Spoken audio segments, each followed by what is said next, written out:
ఓం నమో భగవత్యై ముకుందప్రియాయై నమో నమః. శుభోదయం. చక్కని శ్రీ క్రోధినామ సంవత్సరం, ఉత్తరాయణం, వసంత ఋతువు, చైత్రమాసం, శుక్లపక్షంతో కూడినటువంటి చక్కని తిథిపూర్వకంగా సాగుతున్నటువంటి అందమైనటువంటి శనివారం నాడు అదిగో అమ్మవారు అద్భుతమైనటువంటి రూపంతో చక్కగా ఈ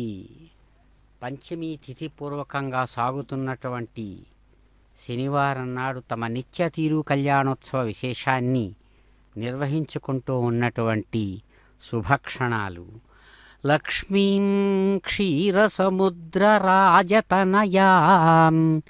శ్రీరంగధామేశ్వరీం దాసీభూతసమస్తదేవవనితాం లోకైకదీపాంకురాం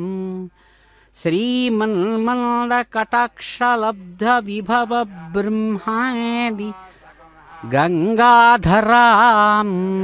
అదిగో బ్రహ్మాది దేవతల చేత నిరంతరం కీర్తించబడుతున్నటువంటి మాతృమూర్తి వేదపారాయణ విశేషంతో తమ నిత్య తిరు కళ్యాణాన్ని అందుకుంటున్నారు. పద్మావతీ రమణ గోవింద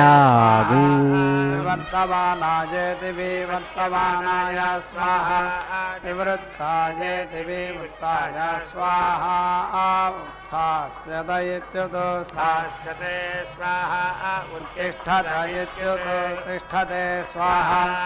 ఉత్సితాయేత్యుతో సితాయ స్వాహా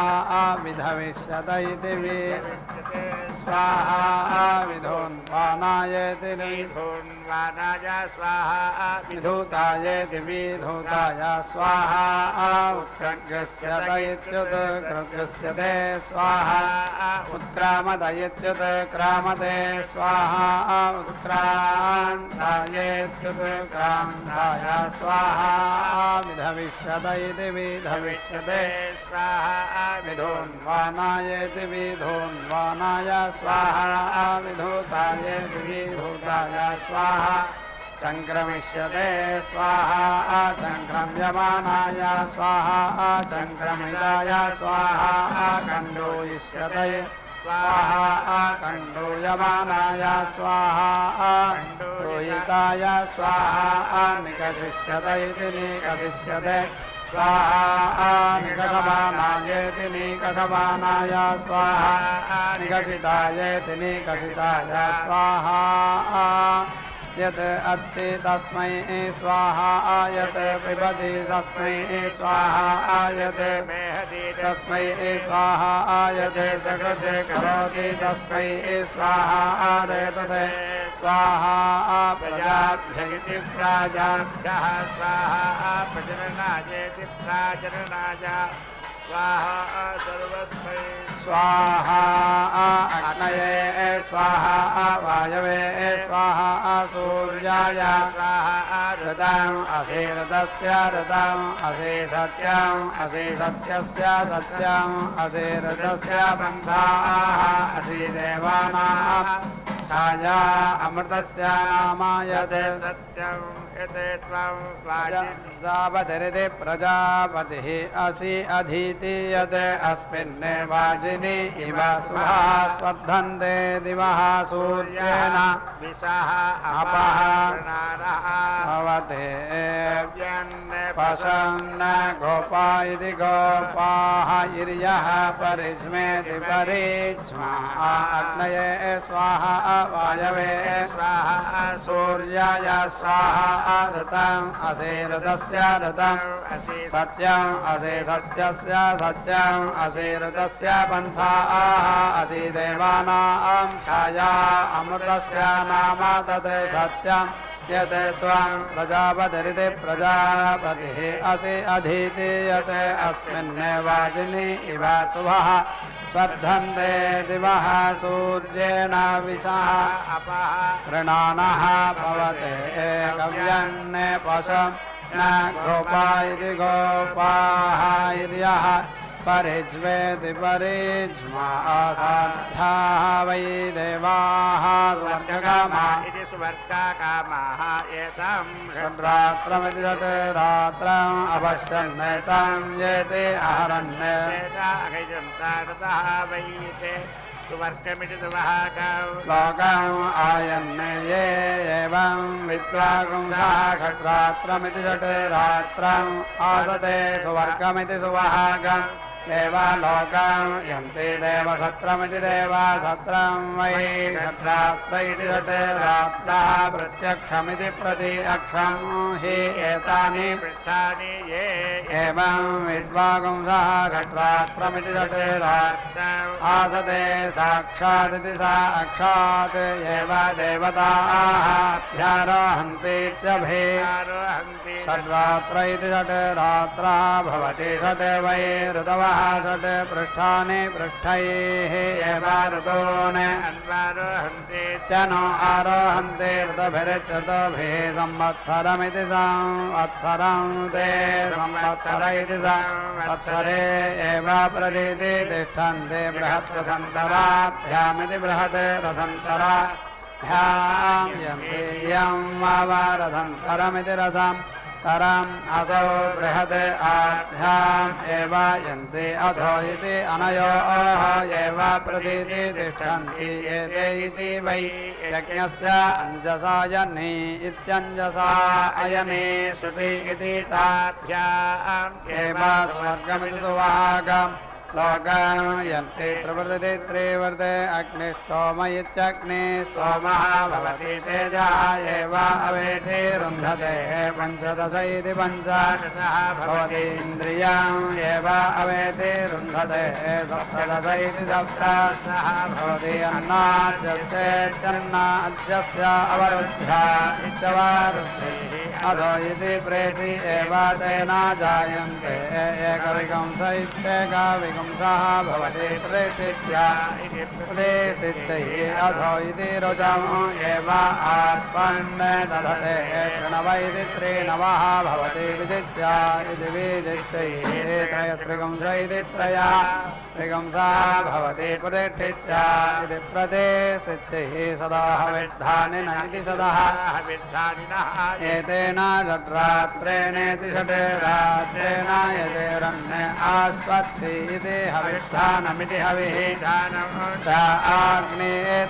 आग्नेध्रमित्याग्नेध्रं च भवतः तत् हि सुवर्ग्यमिति सुवहाग्यं चक्रेवति इति भवतः सुवर्गस्येति सुवहागस्य लोकस्य समख्या इति समाख्यै उलोखलबद्ध इत्युलोखलबुद्धः योगः भवति प्रतिष्ठित्या इति प्रदेशित्यैः प्राञ्चः यान्ति प्राङ् इव हि स्वर्ग इति सुवहागः लोकः सरस्वत्या यान्ति एषः वै देवयान इति देवानः पन्थाः तम् एव अन्वारोहन्ति च नो आरोहन्ति आक्रोशन्त इत्याक्रोशन्तः यान्ति एव अन्यस्मिन् प्रतिषज्येति प्रति सज्जा प्रतिष्ठामिति प्रदेशां गच्छन्ति यदा दशशतं कुर्वन्ति अथ एकम् उत्थानमित्युतो स्थानं सदायुरिति सदा आयुः पुरुषः सतेन्द्रिय इति सदा इन्द्रियः आयुषि एव इन्द्रिये प्रदेते तिष्ठन्ति यदा शतं सहस्रं कुर्वन्ति अथ एकम् उत्थानमित्युतो सहस्रसंहित इति सहस्रसंहितः वै असौ लोकः अमौ एव लोकम् अभीति जयन्ति यदा येषां प्रमीयेते प्रमीयेत यदा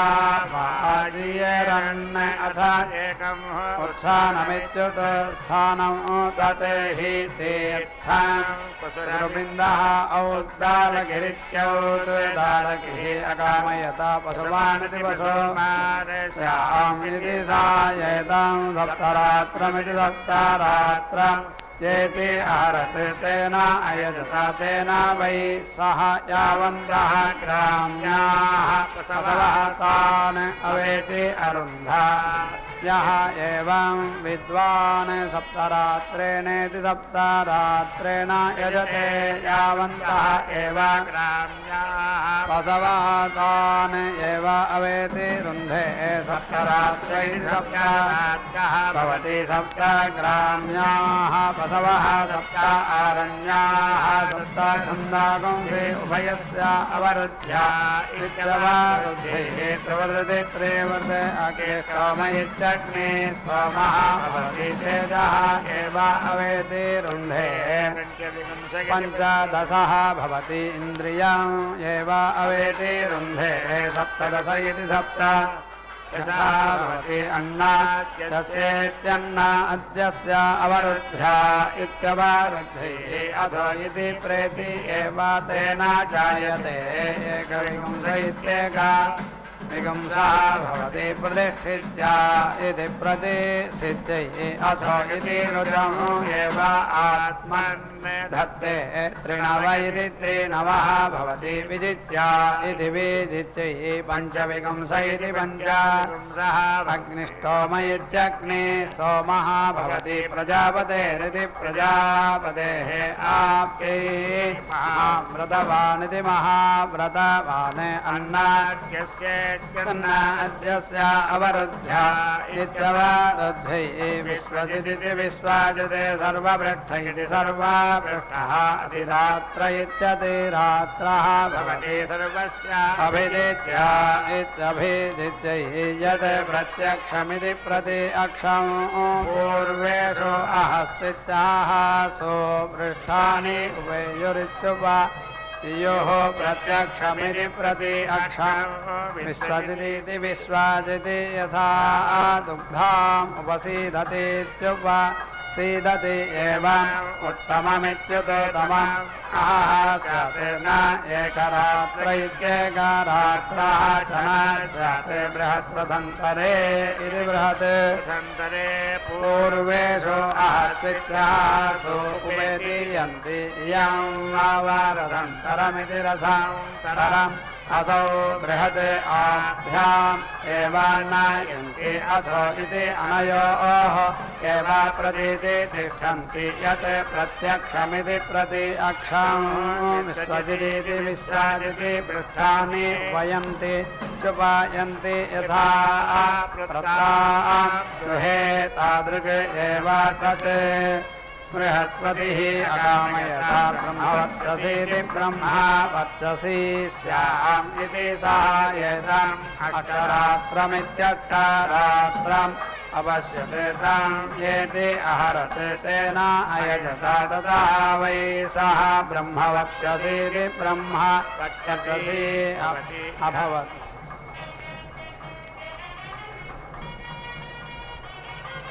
यः एवं विद्वान् अष्टरात्रेणेत्यष्टरात्रेण यजते ब्रह्मवर्चसीति ब्रह्मा वर्चसी एव भवति अष्टरात्र इत्यष्टरात्रः भवति अष्टाक्षरेत्यष्टा अक्षराः गायत्री गायत्री ब्रह्मवर्चसमिति ब्रह्मा वर्चसम् गायत्र्या एव ब्रह्मवर्चसमिति ब्रह्मा वर्चसम् अवेति रुन्धे अष्टरात्र इत्यष्टरात्रः भवति चतस्रः वै दिशः चतस्रः अवान्तरदिशा इत्यवान्तरदिशाः दिग्भ्य इति दिग्भ्यः एव ब्रह्मवर्चसमिति ब्रह्मा वर्चसम् अवेति रुन्धे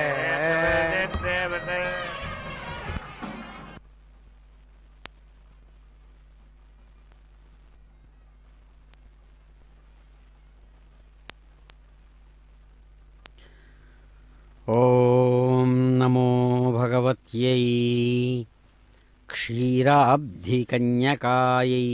నమో నమః. మహాలక్ష్మి నమస్తుభ్యం నమస్తుభ్యం సురేశ్వరీ హరిప్రియే నమస్తుభ్యం నమస్తుభ్యం దయానిధే. పద్మాలయగా చక్కగా వికసించిన పద్మంలో ఆవిర్భవించినటువంటి మంత్రమూర్తి మహాలక్ష్మి అమ్మ. అదిగో పద్మావతీదేవిగా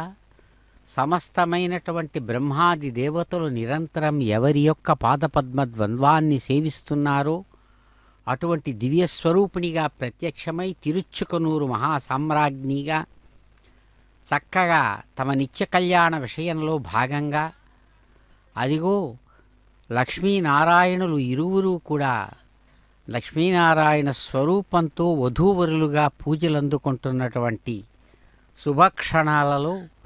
అమ్మవారు అదిగో చక్కగా పద్మాలయగా సమస్తమైనటువంటి ప్రాణులకు హితాన్ని కలిగిస్తూ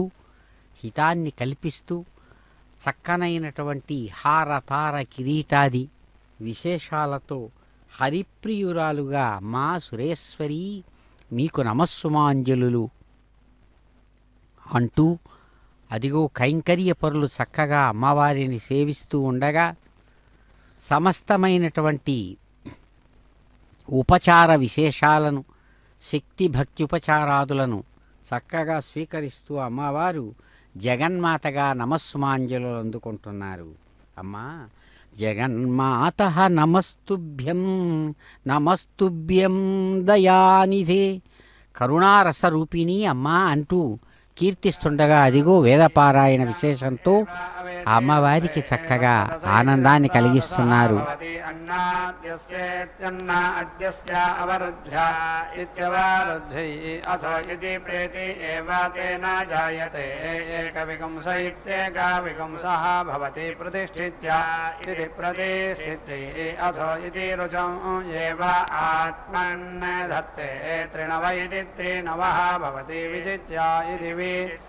त्रयस्त्रिगुंस इति त्रयः त्रिगुंसः भवति प्रतिष्ठित्या इति प्रतिष्ठित्यैः पञ्चविगुंस इति पञ्चविगुंसः अग्निष्टोम इत्यग्निष्टोमः भवति प्रजापतेरिति प्रजापतेः आप्ते महाव्रतवान् इति महाव्रतवान् अन्नाद्यस्येत्यन्नाद्यस्य अवरुद्ध्य इत्यवरुद्ध्यैः विश्वजिदिति विश्वजिते सर्वभृष्ट इति सर्वभृष्टः तिरात्र इत्यतिरात्रः भवति सर्वस्य इत्यभिजित्यैः प्रजापतिरिति प्रजापतिः प्रजा इति प्रजाः असृजता ताः सृष्टाः क्षुधौनीति आयन्ने एतं नवरात्रमिति नवरात्रम् अपश्यते तं येति अहरते तेन अयजता ततः वै प्रजाभ्य इति प्राजाभ्यः अकल्पता यरिः प्रजा इति प्राजाः क्षुधं निगच्छेयुरिति निगच्छेयुः तर्हि नवरात्रेणेति नवरात्रेण यजेत इमे हि वै एतासाम् लोकाः अक्लुप्ताः अथ एताः क्षुधमुनीति गच्छन्ति इमान् एव आभ्यः लोकान् कल्पयति तान् कल्पमानान् प्रजाभ्य इति प्रजाभ्यः अन्विति कल्पते कल्पन्ते अस्मै लोकाः ऊर्जं प्रजास्विति प्रजासु दधाति त्रिरात्रेणेति त्रिरात्रेण एव इमं लोकं कल्पयति त्रिरात्रेणेति त्रिरात्रेण अंतरिक्षं त्रिरात्रेणेति त्रिरात्रेण अमं लोकं यथा गुणे गुणम् अन्वस्यतीत्यनु अस्यति एवं तद् लोके लोकम् अन्विति अस्यति तृतीयै असिथिलं भावायेत्यसिथिलं भावाय ज्योतिः गौः आयुः इति ज्ञाताः स्तोमाः भवन्ति इयं ज्योतिः अंतरिक्षं गौः असौ आयुः येषु एव लोकेषु प्रतीति तिष्ठन्ति ज्ञात्रं प्रजानामिति प्रजानां गच्छति नवरात्र इति नवरात्रः भवति अभिपूर्वमित्यभिपूर्वम् एव अस्मिन् तेजः दधाति यः ज्योगामयावीति ज्योग आमयावी स्यात् सः नवरात्रेणेति नवरात्रेण यजेत प्राणा इति प्राणाः हि वै एतस्य अथ एतस्य जोग आमयति नानिति प्राणान् एव अस्मिन् दाधारा उत यदि इता सुरितीता असुः भवति जीवति एवा प्रजापतिः अकामयता प्रेति जायेय इति सः एतं दशहोतारमिति दशाहोतारम् अवश्यते तम् अजुहोत् तेन दशरात्रमिति दशरात्रम् असजता तेन दशरात्रेणेति दशरात्रेण प्रेति अजायता दशरात्राय दीक्षिष्यमानः दशहोतारमिति दशाहोतारम् जुहुयाते दशहोत्रेति दशाहोत्रा एव दशरात्रमिति दशरात्रम् सृजते तेन दशरात्रेणेति दशरात्रेण प्रेति जायते वै राजः वै एषः यज्ञः यते दशरात्र इति दशरात्रः एवं विद्वान् दशरात्रेणेति दशरात्रेण यजते विराजमिति विराजम् एव गच्छति प्राजापत्य इति प्राजापत्या वै एषः यज्ञः यते दशरात्र इति दशरात्रः एवं विद्वान् दशरात्रेणेति दशरात्रेण यजते प्रेति एव जायते इन्द्रः वै सदङ्गिति साद्रङ्ग देवताभिः आसीत् सः न व्यावृतमिति वि आवृतम् अगच्छते तस्मै एतां दशरात्रमिति दशरात्रम् प्रेति अयच्छते तेन अयजता ततः वै सः अन्याभिः देवताभिः व्यावृतमिति वि आवृतम् अगच्छते यः एवं विद्वान् दशरात्रेणेति दशरात्रेण यजते व्यावृतमिति वि आवृतम् एव पाप्मना भ्रातृयेण गच्छति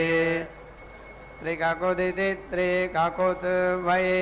एषः यज्ञः यते यः एवं विद्वान् दशरात्रेणेति दशरात्रेण यजते प्रेति एव जायते इन्द्रः वै सदृङ्गिति देवताभिः आसीत् सः न व्यावृतमिति वि आवृतम् अगच्छते सः प्रजापतिमिति प्रजापतिम् उपेति अधावत् तस्मै एतां दशरात्रमिति दशरात्रम् प्रेति अयच्छत् तं येति अहरत् तेन अयजता ततः वै सः अन्याभिः देवताभिः व्यावृतमिति वि आवृतौ अगच्छते यः एवं विद्वान् दशरात्रेणेति दशरात्रेण यजते व्यावृतमिति वि आवृतम् एव पाप्मना भ्रातृयेण गच्छति त्रिककुदिति त्रिककुत् वै एषः यज्ञः यते दशरात्रः ककुत् पञ्चदश इति पञ्चदशः ककुत् एकविकंश इत्येकविकंशः ककुत् त्रयस्त्रिकंश इति त्रयः त्रिकंशाय एवं विद्वान् दशरात्रेणेति दशरात्रेण यजते त्रिककुदिति त्रिककुत् एव समानानाहं भवति यजमानः पञ्चदश इति पञ्चदशः यजमानः एकविकंश इत्येकविकंशः यजमानः त्रयस्त्रिकंश इति त्रयः त्रिकंशः पुरः इतराः अभिजर्यमान इत्यभिजर्यमानः दशरात्रेणेति दशरात्रेण यजेत देवपुरा इति देवापुराः एव परीति ऊहते तस्य न कुतः च न उपाव्याध इत्युपाव्याजः भवति येनम् अभिचरन्नित्यभिचरन्ने शृणुते देवासुरा इति देवा असुराः संयत्ता इति संयत्ताः आसन्ने ते देवाः एता देवपुरा इति देवापुराः अवश्यन्ने यते दशरात्र इति दशरात्रः ताः परीति औहन्ता तेषां न कुतः च न उपाव्याध इत्युपाव्याधः अभवत् ततः देवाः अभवन् परेति असुराः यः भ्रातृव्यवानिति भ्रातृव्यवान् स्यात् सः दशरात्रेणेति दशरात्रेण यजेत देवपुरा इति देवपुराः एव परेति ऊहते तस्य न कुतः च न उपाव्याध इत्युपाव्याधः भवति आत्मना परेति अस्य भवति स्तोमः स्तोमस्य उपस्थिः भवति भ्रातृव्य एव उपस्थिं कुरुते जामि वै एतत् कुर्वन्ति यत् जायागुंसम् सोमम् उपेत्येत्युपा इत्यागनीयागुंसम् वयन्तीत्युपायन्ति यत् अग्निष्टोमसामानीत्यग्निष्टोमसामानि अवस्थात् भवन्ति अजामित्वायेत्यजामि त्वाया त्रिवृति त्रिवृते अग्निष्टोम इत्यग्ने सोमः अग्निष्टुदित्यग्निस्तुत् आग्नेयेषु भवति तेजः एव अवेति रुन्धे पञ्चदश इति पञ्चदशः उक्षः ऐन्द्रियेषु इन्द्रियम् एव अवेति रुन्धे त्रिवृति त्रिवृते अग्निष्टोम इत्यग्ने सोमः वैश्वदेवेष्विति वैश्वदेवेषु पुष्टिम् एव अवेति रुन्धे सप्तदश इति सप्तदशः अग्निष्टोम इत्यग्ने सोमः प्राजापत्यास्विति प्राजापत्यासु तीव्रसोम इति तीव्रसोमः अन्नाद्यस्येत्यन्न अद्यस्य अवरुद्ध्य इत्यवरुद्ध्यै अथो इति प्रेति एव तेन जायते एकविगुंस इत्येकविगुंसः उक्त्यः सौरीषु प्रतिष्ठित्य इति प्रतिष्ठित्यै अथो इति रुचम् एव आत्मन्नेधत्ते सप्तदश इति सप्तदशः अग्निष्टोम इत्यग्ने सोमः प्राजापत्यास्विति प्राजापत्यासु उपहव्य इत्युपहव्यः उपहवमित्युपहव एव गच्छति त्रिनवाविधि त्रिनवौ अग्निष्टोमावित्यग्ने सोमौ अभितः ऐन्द्रियेषु विजित्य इति विजित्यैः त्रयस्त्रिगुंस इति त्रयः त्रिगुंसः उक्षः सौरीषु प्रतिष्ठित्य इति प्रतिष्ठित्यैः वैश्वदेवेष्विति वैश्वदेवेषु प्रतिष्ठित्य इति प्रतिष्ठित्यैः विश्वजिदिति विश्वजित् सर्वपृष्ठ इति सर्वपृष्ठः अधिरात्र इत्यधिरात्रा भवति सर्वस्य अभिजित्य इत्यभिजित्यैः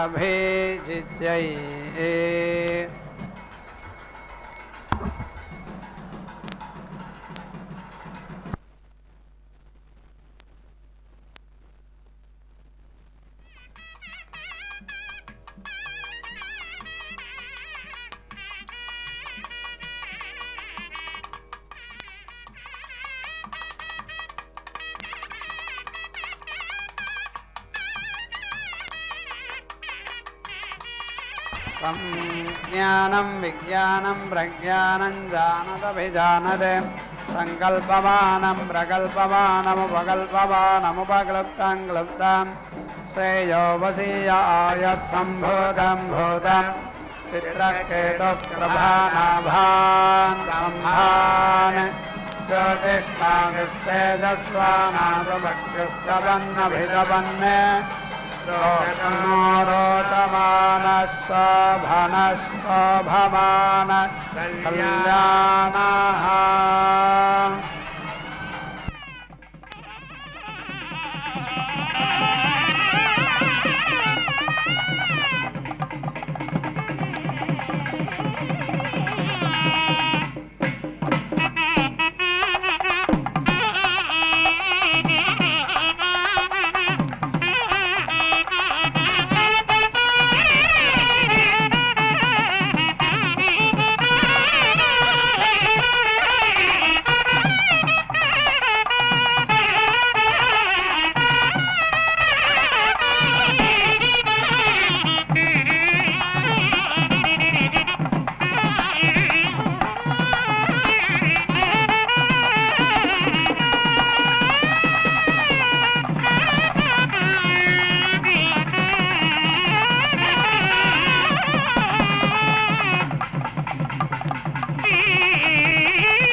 కొలిచెదనేము లక్ష్మీనారాయణులే లలనయు నీవును లక్ష్మీ కళ్యాణము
स्वाधीतेन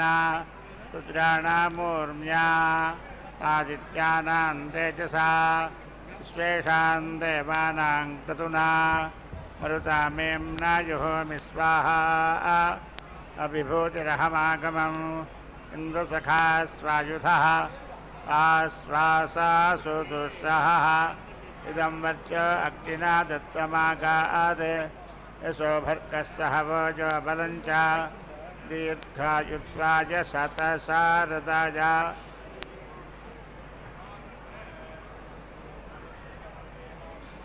पूर्णाहुतिमुत्तमाञ्जुहोति सर्वं वै पूर्णाहुतिः सर्वमेवाप्नोति अथो जियं वै पूर्णाहुतिः अस्यामेव प्रतिष्ठति नारायणाय विद्महे वासुदेवाय धीमहि तन्नो विष्णुः प्रचोदयात् स्वाहा महादेव्यै च विद्महे विष्णुपत्नी च धीमहि तन्नो लक्ष्मी प्रचोदयात् स्वाहा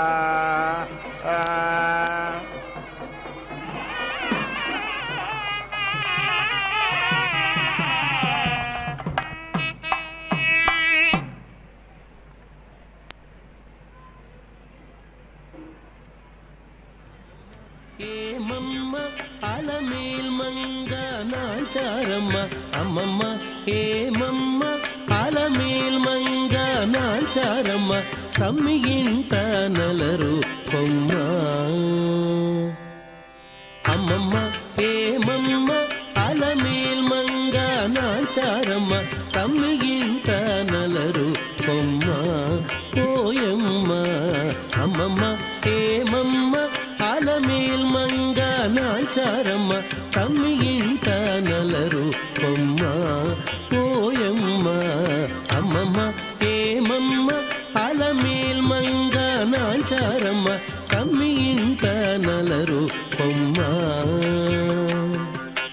తమ్మి ఇంట నలరు కొమ్మ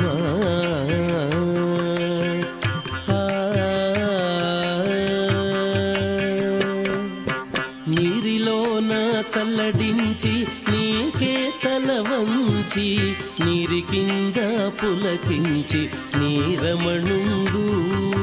నీరిలోన తల్లడించి నీకే తల వంచి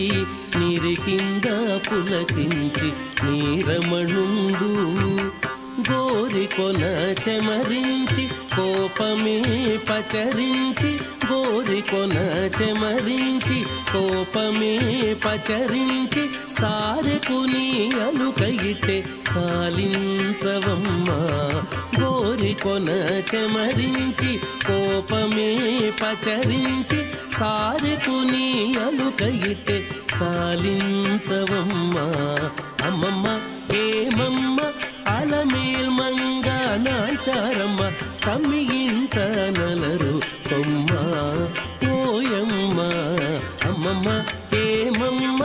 అలమేల్ మంగ నాచారమ్మ తమ్మి ఇంట నలరు కొమ్మ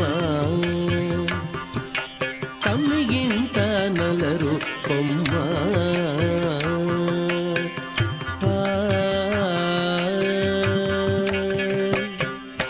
నీకుగానే చెయ్యి చాచి నిండా కోపము రేచి మేకొని నీ విరగాన మేను వెంచి నీకుగానే చెయ్యి చాచి నిండా కోపము రేచి మేకొని నీ విరగాన మేను వెంచి ఈ కడాకడి సతుల హృదయమే పెరరేచి ఈ కడాకడి సతుల హృదయమే పెరరే